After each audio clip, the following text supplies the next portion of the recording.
Oke, banyak dari kalian yang meminta aku untuk ngebahas Chainsaw Man Part 2. Dan sekarang akhirnya Chainsaw Man Part 2 sudah muncul. Semisal kalian ingin membacanya secara pribadi, kalian tinggal baca aja di Manga Plus. Kali ini aku tidak bakal nge-review Chainsaw Man ini secara keseluruhan. Aku hanya ingin membagikan POV ku dari beberapa poin-poin di chapter 98. Dan tentu aja, semisal kalian ingin ikut memahami pembahasan kali ini, usahakan kalian sudah membaca chapter tersebut. Tapi semisal buat kalian gak masalah, ya gak apa-apa. Gak ada juga yang melarang kalian untuk menonton video ini.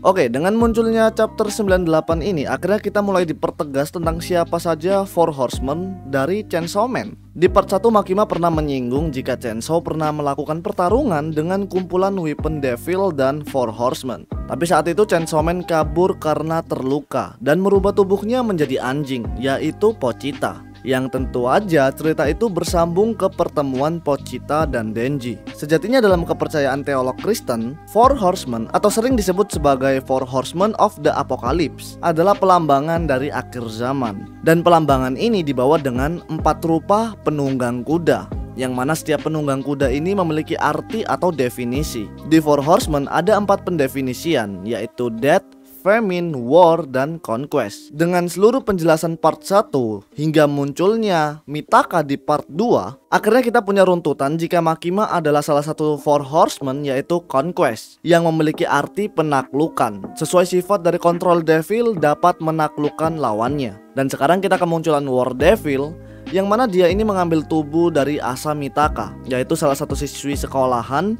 Dan juga War Devil ini adalah salah satu pendefinisian dari Four Horsemen. Oke, dari munculnya War Devil ini kita mendapati satu hal, jika Four Horsemen identik dengan mata cincin dalam pembawaan karakternya. Bisa dibilang jika Control Devil dan War Devil bisa dikatakan satu ras yang sama. Bahasa sederhananya seperti itu. Tapi ada hal yang aku notice dari munculnya War Devil dengan percakapannya Makima dan Kishibe di part 1, dimana memberikan sebuah arti. Walaupun Control Devil ini serumpun dengan War Devil, tapi dari penjelasannya kepada Kishibe menunjukkan jika setiap Devil dari Four Horsemen memiliki tujuan masing-masing. Ya, kita tahu sendiri jika Control Devil atau Makima bertujuan menggunakan Chainsaw untuk menghapuskan kesedihan di dunia. Salah satunya adalah menggunakan Chainsaw untuk memakan War Devil. Nah, aneh banget kan? Padahal mereka ini serumpun. Tapi itu yang menjadi bukti kenapa Makima itu tidak jahat. Dan dikatakan oleh Pochita jika dia ini adalah iblis yang mencoba menunjukkan kedamaian dunia, tapi dengan cara yang salah.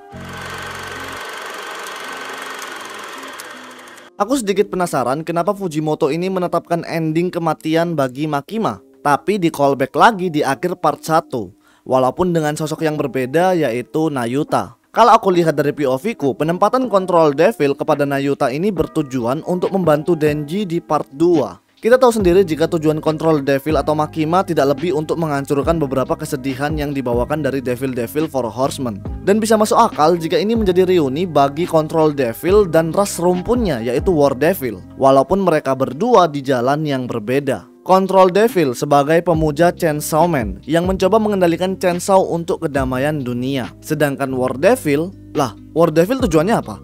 Oke, mungkin tujuannya belum jelas, tapi dari chapter 98 ini setidaknya memberikan 2 alasan, yaitu mencoba untuk kembali menyelesaikan pertarungannya di neraka pada saat dulu, atau mencoba membalaskan pertarungan yang sudah berlalu. Mengingat jika Makima pernah menjelaskan jika Chainsaw Man pernah memakan Devil, yaitu nuclear weapons, sehingga mereka menghilang. Dan ini sedikit nyambung ke statementnya War Devil di akhir page, yang mana dia mengatakan akan membuat Chainsaw Man memuntahkan kembali nuclear weapons. Ya, di sisi lain peran Nayuta nanti di sini kayaknya bakal penting sebagai Devil yang menjelaskan semua pertikaian ini, atau sebagai Devil yang memahami semua kekacauan ini di cerita Chainsaw Man.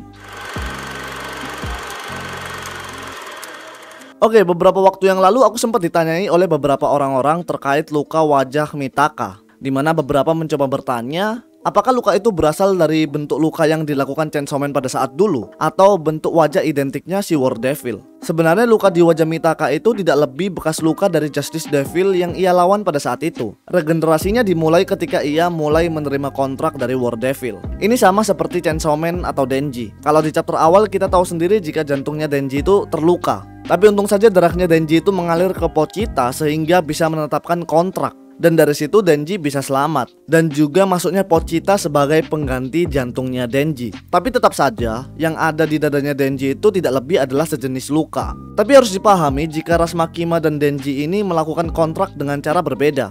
Jika ras Denji atau Chainsaw, mereka harus melakukan kontrak dengan darah. Makanya Power pernah melakukan kontrak dengan Denji dengan darah yang ia miliki. Makanya Power itu bisa muncul di saat bertarung dengan Makima. Jika ras Makima, kontrak ini harus dipenuhi dengan kesepakatan dari pribadi tersebut. Makanya gaya kontrak yang dilakukan oleh War Devil itu sesimpel menerima kesepakatan. Sama seperti Aki yang melakukan kontrak dengan Makima, hanya sekedar dengan kesepakatan. Tapi dari sebuah kontrak tentu saja selalu menghasilkan sebuah bekas tanda.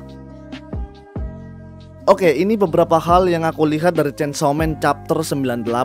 Tapi tentu aja beberapa hal yang aku sebutkan di atas tadi belum tentu menjadi sebuah fakta asli dari Chainsaw Man part 2. Karena masih baru satu chapter juga, jadi aku nggak bisa memberikan hal-hal menariknya lebih banyak seperti biasanya. Setidaknya konten ini menjadi announce jika Chainsaw Man itu sudah mulai update lagi. Jadi kalian yang udah nunggu dari lama, boleh dipantengin terus tuh update mangganya. Oke, gitu aja, semoga menjadi hiburan buat kalian. Aku Jen, sampai bertemu di video yang selanjutnya.